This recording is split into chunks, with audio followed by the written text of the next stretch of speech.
नमस्कार, सगळ्यांचं स्वागत आहे वंदना किचनमध्ये. आज मी लाखोरीची भाजी बनवणार आहे.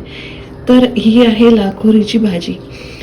ही भाजी तुम्हाला गोंदिया जिल्ह्यात किंवा भंडारा जिल्ह्यात याचं उत्पादन जास्त होतं. लाखोरीची डाळ, लाखोरीची भाजी. तर हे लाखोरीच्या झाडांचे छोटे छोटे पानं आहे. दिसायला हे गवतासारखे दिसतात. या पद्धतीने हे तोडलेले आहेत. तर ही भाजी बनवायची कशी ती आज मी रेसिपी करणार आहे. तर ही भाजी अशा पद्धतीने मी स्वच्छ 3 पाण्याने धुवून घेतलेली आहे आणि आता याला व्यवस्थित कट करून घेणार आहे. ती बघा, अशा प्रकारे ही भाजी असते. हिची ओळख ही अशी असते. एक दांडी दाखवते मी तुम्हाला. तर ही अशा पद्धतीने भाजी असते. ही अशी लांबोळके हलके पातळ अशी पानं असतात याला. ती हे भाजीचे शेंडे आहेत आणि याला व्यवस्थित निवडून वगैरे मी स्वच्छ धुवून घेतलेली आहे. चला तर मग आता भाजी बनवायला आपण तयार करूया. या भाजीला लागणारे साहित्य घेतलेले आहे मी.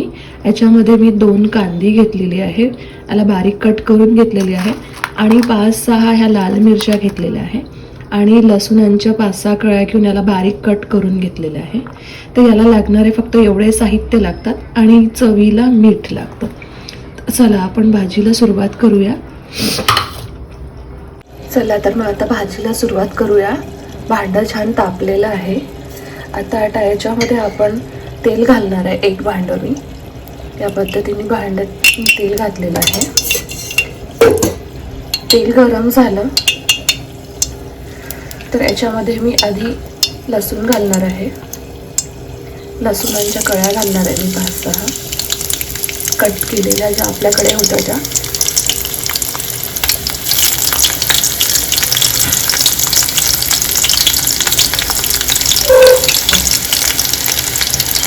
लसूण हलकं गरम व्हायला लागलं तर जास्त लाल नाही करायचं. लसणाला हलकंसं झालं की आता याच्यात कांदा सोडायची आहे.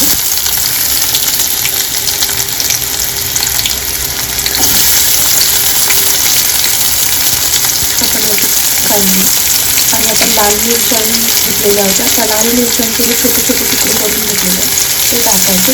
खूप बारीक नाही करायचे, खाताना हे वेगळा पडतात. त्याच्यामुळे थोडं कमी मीडियम साईजचे तुकडे करून घ्यायचे आहे.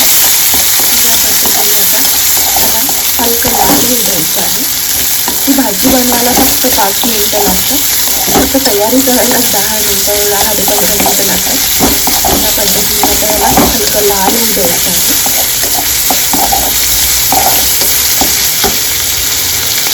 मीडियम गॅसवर कांदा होऊ द्यायचा आहे.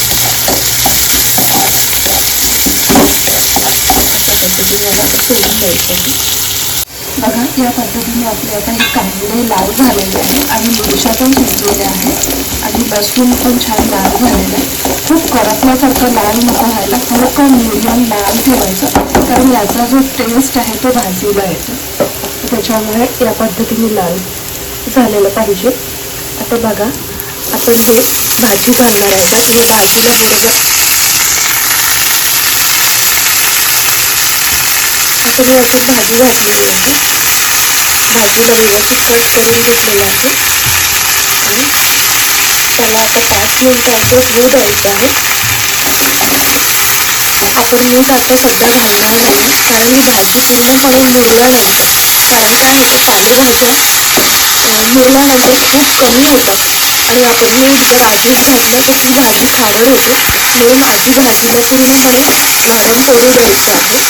या पद्धतीने नरम पडली तर आता याला हलकंसं मी असंच ठेवणार आहे. पूर्णपणे मिक्स नाही करणार आहे याला मी. आता आपण याला हलकंसं मुरू द्यायचं आहे. त्याला मुरण्याकरता मी याच्यावर भांडं झाकून ठेवणार आहे. आता 5 मिनिटं मी याला अशीच मुरू देणार आहे भाजीला. आता भाजी बघूया आपली मुरलीची नाही. मी भांडं काढले याच्यावरचं. बघा, छान मुरलेली भाजी आहे. आता याला हलक्या हाताने फिरवायचं. याला बिलकुल मीडियम आचेवरच करायचं.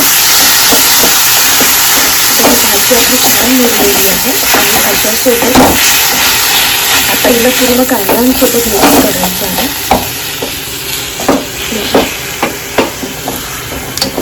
छान मुरलेली आहे. आता आपण भाजी घातली तेव्हा किती भरपूर मोठी होती. आणि मुरल्यानंतर बघा अगदी वाटीभर पण नाही झालेली आहे, एक प्लेटभर. या पद्धतीने तिला मिक्स करायचं आहे. आधी छान मिक्स करून घ्यायचं आहे, म्हणजे याला पूर्ण कांदी, लसण आणि मिरची पूर्ण घोळलेली जाणार त्याच्यामध्ये. असं छान मिक्स करून घ्यायचं आहे. आता आपली ही भाजी एवढी झालेली आहे बघा. आता या स्टेजमध्ये आपल्याला मीठ घालायचं आहे भाजीला, आपल्या चवीनुसार आणि भाजीला लागणार एवढं मीठ घालायचं आहे. तर आता मी याच्यामध्ये अर्धा चमचा मीठ घालणार आहे बघा. आपल्या भाजीला लागणार एवढं मीठ घाला, बस अर्धा चमचा मी मीठ घालणार आहे, कारण आपण याच्यामध्ये 2 कांदी घातलेली होती, म्हणून आपण आता याच्यामध्ये अर्धा चमचा हे मीठ घालणार आहे. ही भाजी हिवाळ्यातच येते आणि हिवाळ्यामध्ये जी छान लागते, कारण याची पेरणी जी होते ती पावसाळ्याच्या संपतच लागत असतात आणि हिवाळ्यामध्ये ही भाजी येते. याची कवळी पानं तोडल्या जातात आणि या कवळ्या पाण्याची भाजी बनते. तर ही भाजी खूप छान लागते. तुम्हाला आवडणार तर नक्कीच एकदा कुठे मिळाली तर बनवून बघा. त्याला भाजी भाकरी सोबत खाल्ल्या जाते. आता हिला छान मिक्स केलेली आहे आपण. आता हिला फक्त मीठ मुरेपर्यंत याला आता पाणी सुटणार थोडं, त्याचं पाणी सुकेपर्यंत या भाजीला होऊ द्यायचं आहे. असं मिक्स करा, कारण ही भाजी पूर्ण असं गुंतल्या जाते एक दुसऱ्यांमध्ये. तिला असं करून थोडं वेगळं करा अशा पद्धतीने, म्हणजे ह्याच्यात मीठ पूर्ण मिक्स होईल बघा. आता हिला 5 मिनिटं मिठासोबत होऊ द्यायचं आहे, तोपर्यंत त्यातलं पाणी पण सुकेल. आणि आता हिला लो फ्लेमवर ठेवायचं आहे. आता मी फ्लेम याचं मीडियम करणार आहे.